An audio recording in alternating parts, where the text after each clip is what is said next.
All right, welcome back to the Media Marketing Podcast. Today we're going to be talking about this book, The 22 Immutable Laws of Marketing by Al Ries and Jack Trout. So, pretty excited to bring this one to you guys. It's taken me a couple months, pretty much all summer, to read this book and to highlight how this book, The 22 Immutable Laws, we're taking some old school principles. This book was written quite a while ago. I want to say maybe almost 20 years ago. I can't find it fast enough here.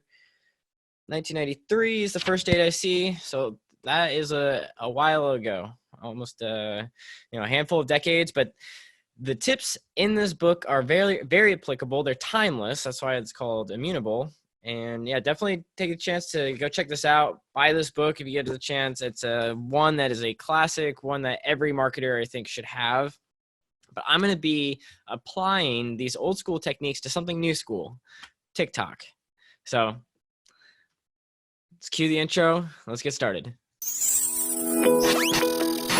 Thank you for checking out the Media Marketing Podcast, a place where you can learn all things media and marketing related. Don't miss a beat in boosting your business and your brand. In each episode, you'll gain valuable insights, tools, and strategies to apply to your marketing efforts. And now your host, Brian Cargill. All right, so we're applying the 22 Immutable Laws of Marketing to TikTok, and I'm going to go through all 22 rules, which I think there's some good examples that go along with it, and this will be an applicable series. If you have never created a TikTok video, this will be a great place for how to leverage yourself in the market. If you are already creating TikTok videos, I think there's going to be some great tips in here for how to continue to place yourself in the market, or maybe if you need to change things and go down a different path. So the first tip of the 22 laws is the law of leadership. Now, what is the law of leadership? It's being first, being the leader. So if you are able to pretty much jump right in on whatever platform it is. So a lot of people I experienced this too. A lot of people that were the first on YouTube have a lot more visibility and a lot more time for people to process their content. And so they were able to grow their channels a lot more effectively, it was just easier to grow your channel back in 2006, 2007 than it is today. And I use easy kind of in loose terms, but overall, if you're first, you're kind of the one leading the way. And with that goes people seeing you as the first and probably emulating you. And we'll get into that in some of the later examples. But they use some examples here of like who are first people that we think of in society. Who's the first person on the moon? Neil Armstrong. You think of who was the first person to break the 4-minute mile? It is Roger Bannister. So if you're able to do something unique first, then you're going to stand out in the minds of your customers and they're going to remember that. So on your TikTok channel, is there a first type of video that you could create that no one else has done? Or is there a first type of theme or series that you can do that no one has heard of? That's a good place to begin, at least in my mind. The next one is rule number 2, the law of category. So like being first, create a new category. If so, there's something that you're already wanting to do. Say you want to make trick shot videos. Well, can you do specific trick shots of a specific category or a niche? That is where I would start with creating your content, because you're going to make it easier in the minds of your customers as well. They'll think, when they think of, keeping the vein of trick shots, maybe the person that's able to juggle pins, you become the number one person that people think of for juggling pins. And if so like with this, because it's marketing, you have the flexibility, you can create your own category as well. So if there's already a bunch of categories out there, rather than trying to do something within those, create your own that's completely different than everyone else. And you're gonna stand out. Here's some examples. We have Miller Lite, which was the first domestic beer. So they weren't the first beer, but they were first that were like considered domestic. The next one is IBM. They were the International Business Machine. They are the first in computers. So yeah, kind of how can you categorize yourself, differentiate yourself from the competition? Number 3 is the law of the mind. So like it sounds, what is the first thing that comes to mind for you when you think of a certain business or you think of a certain product? When it comes to, this book is a little older and they use copiers. So what do you think of for copiers? And Xerox has had that namesake in the industry for a long time. You think of when you need to buy technology, Radio Shack. When you think of the next generation of computers, that's changing all the time. But in this book, they used Apple as an example. And yeah, so what videos can people kind of pinpoint in their mind? That trick shot. I think of Dude Perfect right away. Shout out to those guys. But when you think of whatever industry or whatever, like when it comes to food, who's the first one that comes to mind? All these different things. How can you be top of mind for your customers? Number 4 is the law of perception. So how are you perceived? And they use the example of Harley Davidson. We perceive Harley Davidson. I mean, when you think of American motorcycles, they're probably the first ones that come to mind. But then perception wise, if Harley Davidson were to make an automobile to make an actual car, they would have a hard time because they've already kind of carved an idea in people's minds. Now I'm going to jump the gun a little bit here and say that probably what this author would have suggested Harley Davidson do is maybe create a different brand identity. So kind of like what Toyota did by creating Lexus. That's probably a better way to just kind of differentiate the brands and let people know they're getting something a little different. Because I think the first visual that comes to mind for Harley Davidson car is you would think of a car maybe with handlebars on it or something. Who knows? Just trying to have a little fun here. And then the next one they talk about, marketing it shouldn't be a battle of, or it's not a battle of products, but it's a battle of perceptions. A lot of us think it comes down to features, or you're thinking of, what, I think of computer companies, like a lot of them think that they need to come up with a variety of computers that have different processing speeds and are bigger and smaller in size or use different materials. But no, it's really the idea of perceptions. Like what philosophy or what feeling are you selling for two people? And Nike is one of the biggest examples. They're not just selling you a pair of shoes, they're selling you a lifestyle and an idea of, if you buy these Michael Jordans, if you buy these Jordans, then you're going to be like Mike. I mean, that's probably the best example that I can think of right now. And I did in the idea of the law of perception, throwback to the book, Donald Miller's Building a Story Brand. He talks about Gerber knives. And he said, in that book, he talks about how he asks the audience, what do you think these knives are worth? I think $40. And everyone in the audience raises their hand and says yes, because Gerber has leveraged themselves and created such a brand of quality and knowing that I think they have like a lifetime guarantee. Don't quote me on that, but so that's something to keep in mind. If you're able to leverage your brand and put it in a certain category or a certain way that people see it, then you can do certain things like raising the price of your products or your goods, or being just top of mind for people. Law number 5 is the law of focus. So no matter how complicated your company, how complicated your company gets, your product or your service gets, rather than sticking to 3 or 4, I know a lot of us believe that it's best to, show all the things that you can do. If you're able to stick to just 1 or 2 things that you do really well, that's going to help keep that mentality, or the first, being top of mind for people when it comes to your business. So try to stick, when it comes to your TikTok channel, maybe you stick to 1 or 2 types of videos and you don't try to spread yourself too thin. You can always create sub brands later, but in the early stages, kind of stick to 1 or 2. They use some great examples here. Some were Crest. When you think of Crest toothpaste, you think of they help you with cavities, reducing cavities, or not alleviating. I don't think that's possible, but getting rid of them. We're making prevention. BMW, we think of driving or handling, and then they talk about Domino's Pizza, which is you think of for home delivery. So they really honed in. Those were the things that they focused on, and they were able to own those words, literally those words, in the mind of the consumers. So number 6 is the law of exclusivity.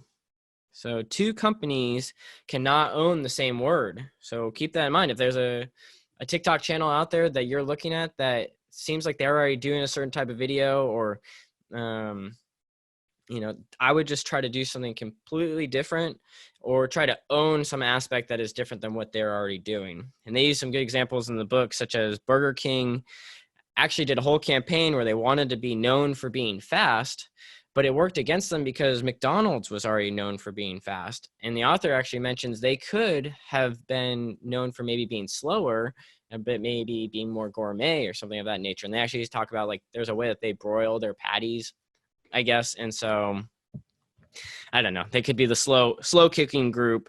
And so it was pretty much a wasted campaign. And with that, they say, study your competition. So make sure that whatever words they're known for, whatever things they're known for, you're not wasting your time or wasting your money and effort and resources creating similar or like, not copy videos, but ones that just, reflect or just like a poor man's version of whatever they're doing. Be completely different, be totally unique. And I think you're going to see that this is the running trend throughout this entire book or this comparison is that in business, the more unique, the more different you can be from other people is key. You're standing yourself apart because who wants to be compared to that? Like that word I just said, who wants to be a poor man's version of whatever other company is? You're always living in their shadow. I say completely get rid of the shadow, go towards the light and create something of your own. So number 7 is the law of the ladder. So pretty much if you can think of a real ladder, there's rungs of that ladder. And so if you do create your own category, you're number 1, eventually there's going to be a number 2 that shows up. And then there's going to be a 3 and a 4 who are trying to get the kind of the extra scraps of the pie. And so, you want to be seen as number 1, the first 2 rungs on the ladder, you're leading the way, for all those other groups is kind of an interesting way of thinking about it. And they use the example of Avis is going to be number 1. So I think Avis was number 2 and they made it like, hey, that's our mission. And then they made that their tagline.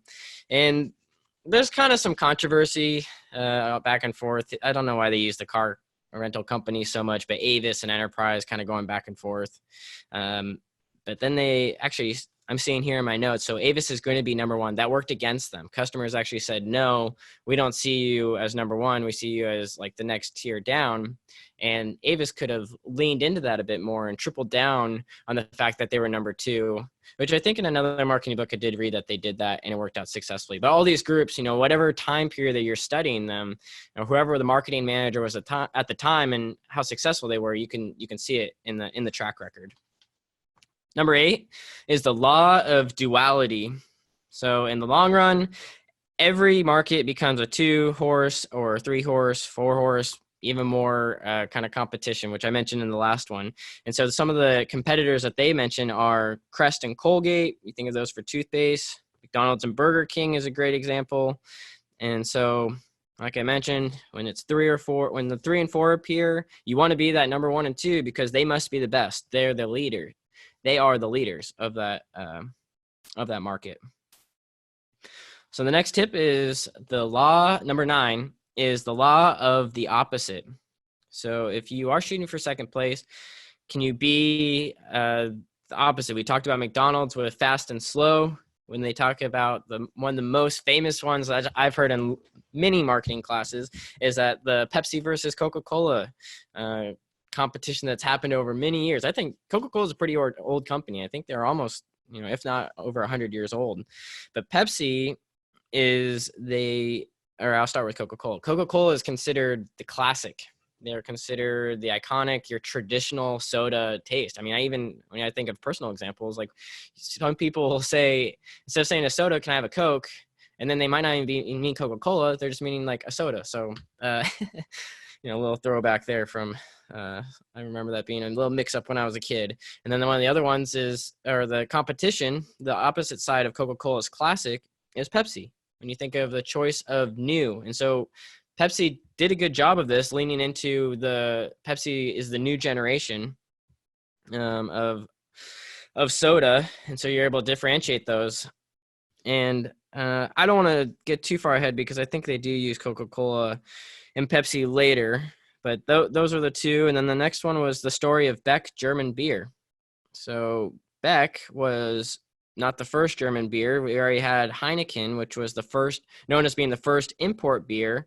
And then you had Lowenbrau, which was the first import beer from Germany. So Beck said to themselves, well, how can we differentiate from these guys? So they had a slogan was, you tasted the German beers. That's the most popular in America. Now taste the German beer. That's the most popular in Germany. Wow.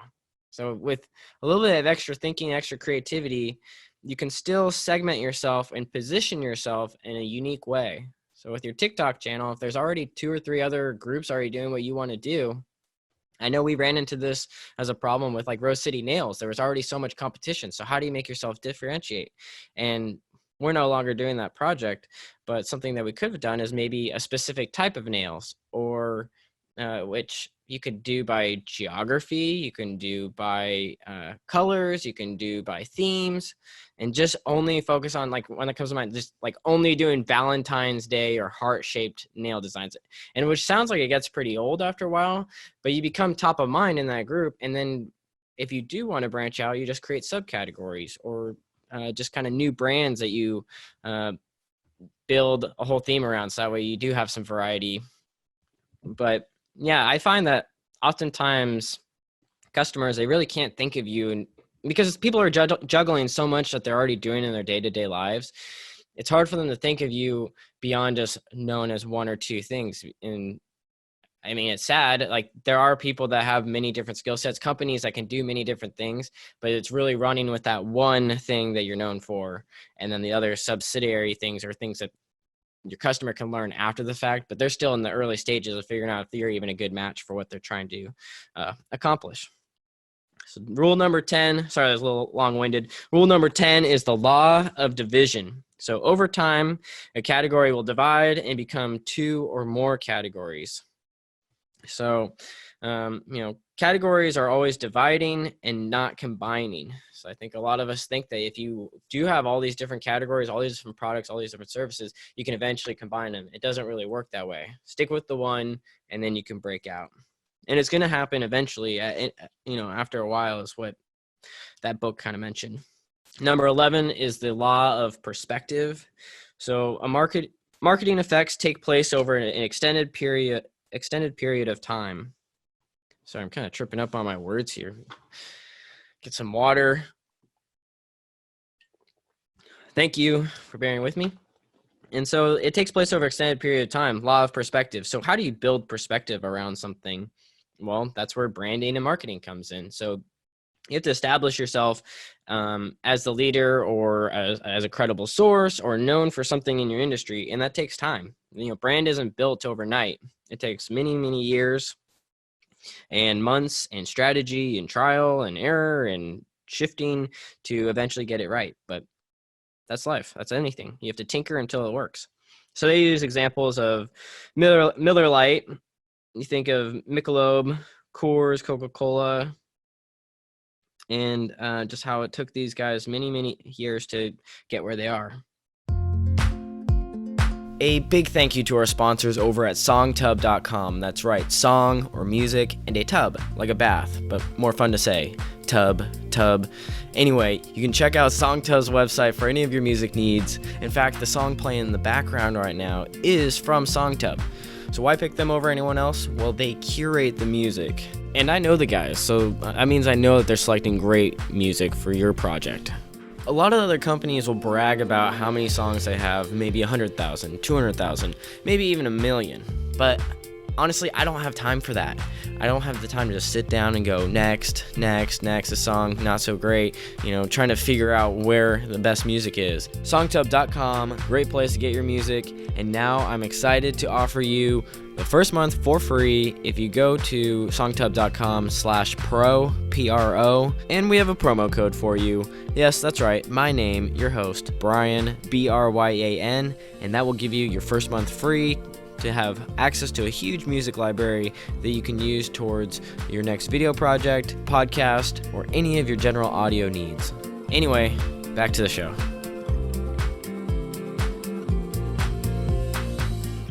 Then they talk about number 12 is the law of line extension. So this is the law that you don't want to extend yourself too far. You don't want to be making a claim that's too far overreaching, and they use IBM, which is the International Business Machine, and that's just too broad. You think of business machine, that's so many different things, and they're still around today. But I think to the authors of the book, they might whittle this down to one or two things that IBM does well before making a claim of doing all business machines. And then they don't really, Microsoft has been doing great. Microsoft is their second example, and they're saying that Microsoft is trying to be everything in software. You think of micro, small, soft, that's all things software, which I think they actually did. From my experience growing up, I felt that they did have a good stake over a lot of the products, but I also was a PC family growing up. Now I'm in the Apple category. And, that's just some of the things to consider, is that spreading yourself too thin. Microsoft, I think they were able to back that claim, but a lot of us, we don't have the funding, the backing, the resources to be everything to everyone. So being different and whittling it down to a couple things is huge. And I'm reiterating a lot of these points, but I think it's important because often it feels like more is better, and that's not always the case. Less is more, and it sticks in the mind of your customers. So rule number 13 is the law of sacrifice. So you have to give up something to get something. And they used Federal Express as an example, and they had to sacrifice three things. They had to reduce their product line, and then number two, they had to target their market, figure out who their target market is. And number three is have constant change. So those are the three things. If you're willing to sacrifice those three things, you're willing to still progress. So sacrificing your product line, so reducing that down, willing to just only have a couple products. The next sacrifice is your target market. So you're willing to sacrifice not marketing to everybody. Number three is sacrificing complacency and willing to have constant change. Really hard to do, especially as you become a bigger organization. You fall back on you hang your hat on a lot of the things that have always worked. But change is necessary. As much as I think as humans, it's very challenging. We get accustomed to habit and things that are happening that are continuing to work. But that's what R&D is for. I heard a great quote is like, the reason you do R&D isn't for the good times, it's for the times when things aren't working out so well, and shifting and adapting your model to be able to still make an income. Okay, number 14 is the law of attributes. For every attribute, there's an opposite effective attribute, which I think we mentioned in kind of one of these other ones. The law of opposites is similar to this, but then when you come to attributes, there's always it's a double-edged sword is what they're saying. So they explain like Coca-Cola is considered for the older generation. If they're traditional, well, then what's the flip side of that coin? Pepsi, which is the younger generation. And then they talk about, again, McDonald's, which is fast and for kids. And Burger King continued to chase after that mentality or that perception. But the author mentioned that what they could have done was maybe be slow and cater toward teens and adults. So something to think about. Whenever you think it is a positive, think about what is the opposite, and how could someone, maybe competition, how could they use that, not against you, but use it in their favor. All right, the next rule or law we have, I love that these are laws, so they're kind of like definitive. Like if you break these, then they're not going to work out for your business. And these authors have a lot of experience and knowledge, so I'm with them. If you break some, like you see that the crash and burn of some companies that were doing well, and they broke some of these laws, and they might not even be around today. So the law of candor is number 15. When you admit a negative, the prospect will give you a positive. I think this number 15 is probably one of the most counterintuitive ones that we think of often. We're getting closer to that here in this isn't the digital age, but the time period that we're in right now, people are willing to admit more challenges or things that aren't working out so well. Whereas I feel like, 10, 20 years ago is all about, you don't have any flaws. You want to be perfect, spotless. That way your customers will want to buy your nice, shiny thing. But now customers are wanting you to showcase your value, showcase who you are, and maybe highlight when things aren't doing well to make you more personable, more relatable. So what's really cool is when you admit a negative, your prospect is going to think of a positive. And so they talk about Listerine, and Listerine took a negative, the taste that you hate. This is how their slogan went: the taste you hate twice a day. So they took a negative, the taste you hate, and then they kind of made it more they made it memorable in your mind that you're going to be using it twice a day. So just tip my hat off to them. They did great. And then the next one is Avis. Avis is only number 2 in rent-a-cars. So I don't know. I think they're kind of explaining that they are number 1 in other aspects.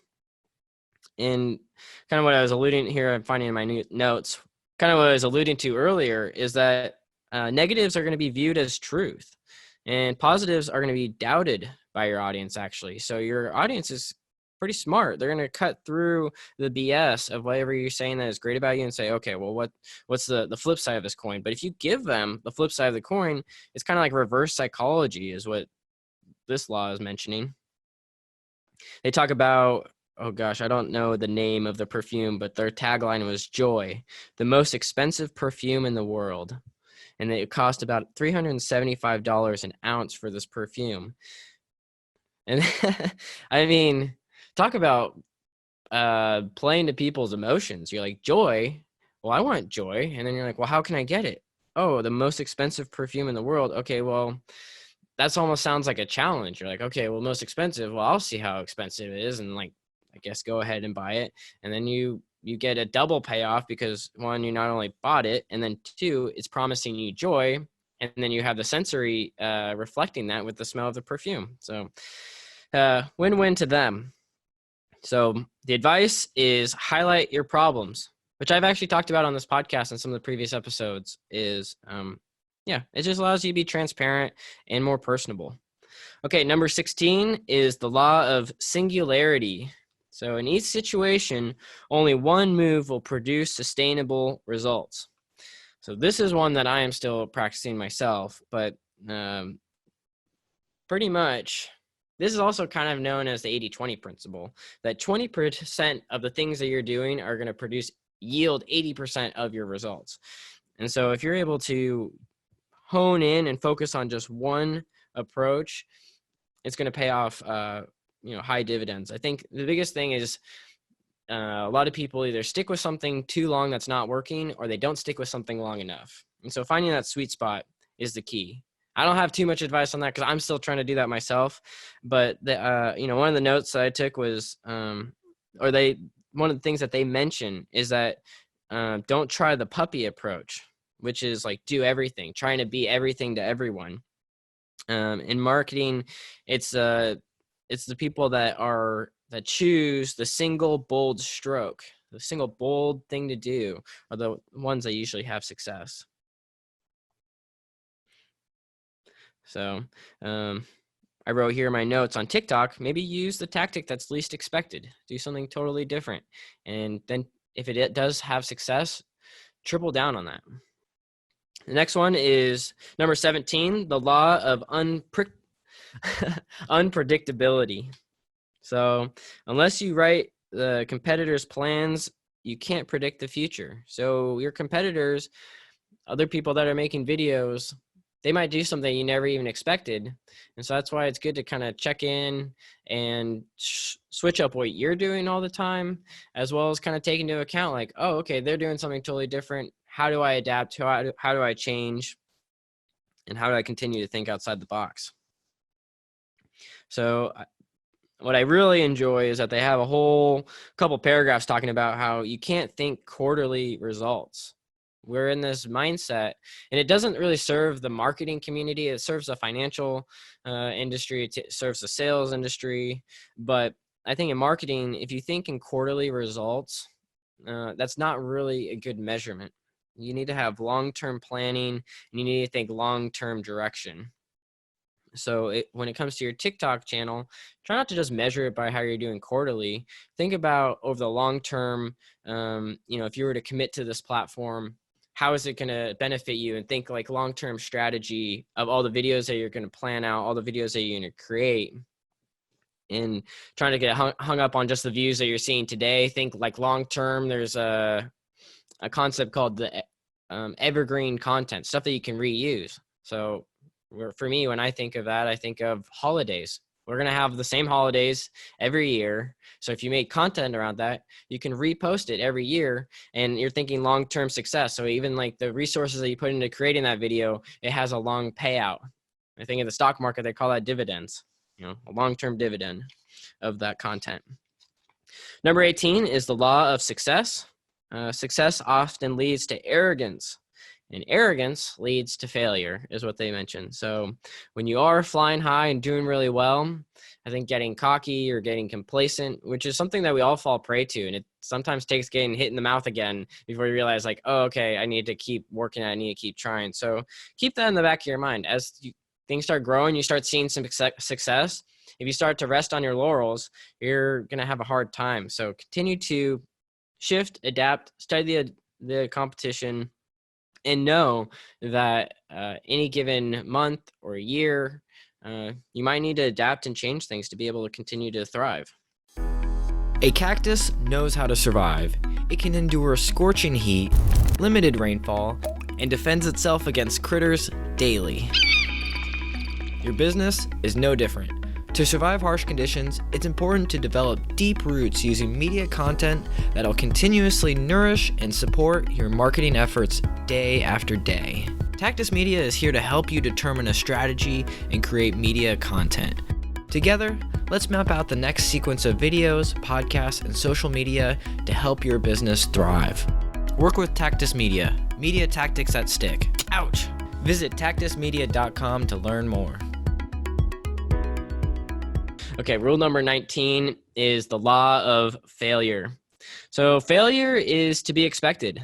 And it's actually refreshing that they talk about this in the book, because I think as entrepreneurs or as a content creator, or a video star on TikTok, you want to see success, and you feel like success is something that is supposed to happen, but knowing that failure is going to happen, accepting it, and then shifting and changing your approach is going to be a lot better mindset to be in than just hoping that everything is going to work out. And then when it doesn't, beating yourself up, getting upset, but accepting it. And then maybe trying, this isn't within the book, but maybe even trying to see what successes or little kind of successes did you take from it, because it's only a failure if you don't learn from it and you make the same mistake again. So they said in the book, many companies reorganize rather than just drop things. Like sometimes you just need to drop whatever the product is, whatever the concept, whatever research you're doing, and just focus in on the things that have worked. So they say it's best to cut your losses and learn through trial. And they use Walmart as an example of a company that's actually willing to try stuff or fail quickly, fail faster. So they say the mantra of ready, aim, fire. So get ready with your plan, aim, go for it. And then they had a really nice way. If you learned and you made progress, it was a success. It's the person that makes the same mistake twice that you should be wary of. They talked about Jeep. They dropped passenger cars. IBM dropped copiers. And then Xerox dropped computers. I forget if they dropped them or if he says that they should have, or that the authors mentioned that they should have. But yeah, those are kind of ways to kind of hone in on what you're good at, hone in on the things that matter. And, you only have so much time and resources. Rule number 20 is the law of hype. So the situation is often the opposite of the way it appears in the press. So this just tells you how old this book is, but I mean, there still is the press today. It's taken on a new form. Now it takes form of a tweet or a digital press, not press kit, but press release. So, and this, they mentioned that if things look really great in the news, look really good in the paper, it's probably opposite. It's not doing as well as you would think. And then they mentioned that a lot of the biggest successes happen over like in the dead of the night when no one even is considering, it's not even on anyone's radar. That's when it usually happens. So try not to get caught up in all of the hype. They use the example of new Coke. So Coke was trying to compete with Pepsi, and they were like, okay, we're going to do our new Coke. And in the press, they were saying, oh man, new Coke is the best. It's great. And then you think about today, do any of us drink or know of new Coke? No, because in reality, it didn't do very well. So we'll get into it in a second, but they talk about trends versus fads. And so you really want to be on the trend side of things versus a fad. So if there is like hype, you want to make sure that hype is going to be continuous. I think of the last fad, the last really big one was the fidget spinners. Those were huge, but there wasn't enough protocol or education about what could be the long-term uses of these. And so we only saw them for a second. Every once in a while they pop back up to a degree, but yeah, you want to be on the long tail of things. Okay, so they talk about the law of attraction. Is that right? The law of attraction. Yeah. Okay. Well, not to take from The Secret, but this is part of this marketing series is successful programs are not built on fads; they're built on trends. Okay, so I jumped to the next tip here, but that's okay. So they talked about what are some of the fads. Cabbage Patch Kids were a fad. They put it on everything, and like I think I remember my older siblings having Cabbage Patch Kids, and yeah, that was it. And they never made a resurgence. But when you think of products that have stood the test of time, Barbie is a trend. Barbie has been around, and I think they're still trying to stay culturally relevant. Go ahead and check out some of their websites and some of their product lines. But yeah, the author's advice is if you do have something that is a fad, he actually says they actually say it's better to dampen that fad so as to extend the life and turn it into a trend that you could, ride out for the long term. So how do you do that? You control your image, you limit your appearances, don't try to be everything to everyone.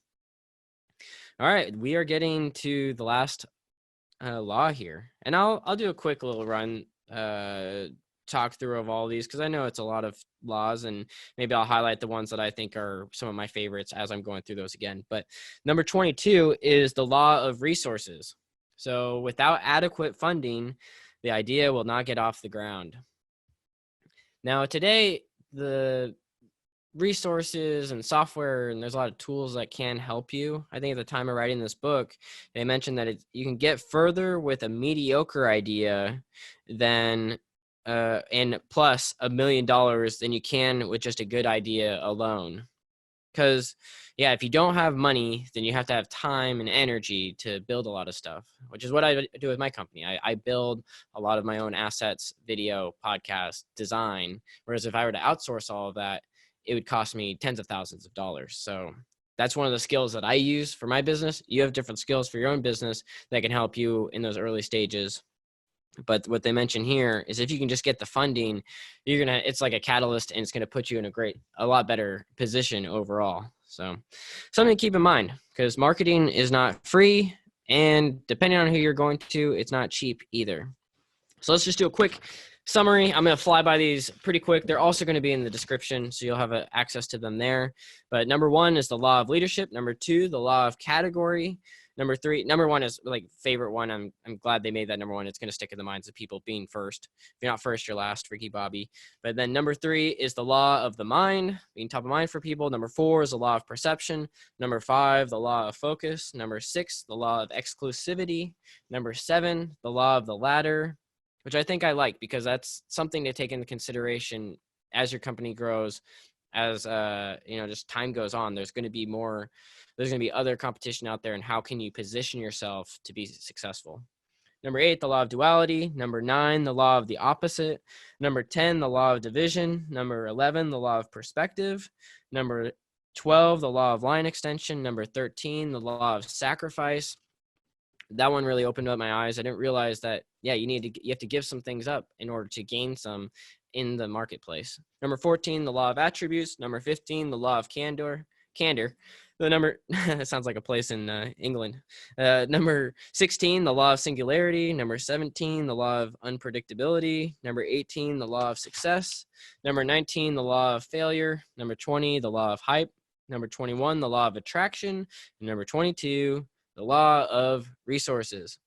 So those are all 22 in a nutshell. And my summary, my takeaway from this book and how it can absolutely be applied to your TikTok strategy is study the competition on TikTok. That way you don't make videos that have already been made and you're able to differentiate yourself from the competition. And the hope is that, you are taking from this book called The Blue Ocean Strategy. That book in a nutshell as well is just being completely different, that you're in a blue ocean, that you can swim around freely and there's no one else to worry about. What you're afraid of is red oceans that have already been taken, and they call them red because like shark infested, worst case scenario things happening to you. That's what it's like when you're having to cut through the noise of your competition. So be different, stand out, be in that blue ocean, and keeping in mind your competition will arise, and be selective about where you position yourself. Position yourself as the cutting edge, as the leaders guiding the way. And you want to position yourself as a trend and not just a fad. And then they end the book, or relatively towards the end of the book, they mention, a warning to everybody that if you are at a bigger organization, it is hard to implement these laws because people are constantly wanting to expand. He talks about when you hire kind of younger people to come in, they're not just going to sit there and do what's always been done. They're going to innovate and think of new ways and think of new products and new features and new services, which is great. There's a time and place for it, but overall, you're going to break some of those laws of only being known for one thing. Don't want to overextend your line. These are all important principles to consider. But that's what those are one of the big advantages of being a smaller or mid-sized business. You can be nimble and you can actually make these changes and these effects happen, and you don't have to do as much convincing to make it happen. So those are my 2 cents and my thoughts on how to implement the 22 immutable laws of marketing into your TikTok strategy. So good luck out there. I know TikTok is a pretty controversial software these days. If it sticks around, have fun implementing these. But if it doesn't, just know that you can implement these strategies across all platforms. If you're on Instagram, if you're on LinkedIn, if you're on Facebook, Pinterest, make sure that you stand out from your competition, study your competition, and be different. Break the status quo, and position yourself in the marketplace in a way that as a leader and as someone that, I'm going to say it again, is different. And on that note, thank you for tuning in to the Media Marketing Podcast. Until next time, my friends. I want to say a big thanks for tuning into the Media Marketing Podcast. Please subscribe to get notifications for new episodes, which are coming out every Thursday morning, or at least we're striving for that. Feel free to visit our Facebook page where you can like and join the media marketing community. This is a good resource for collaborating, sharing ideas with other media creators, marketers, and those just looking to build their network. So until next time.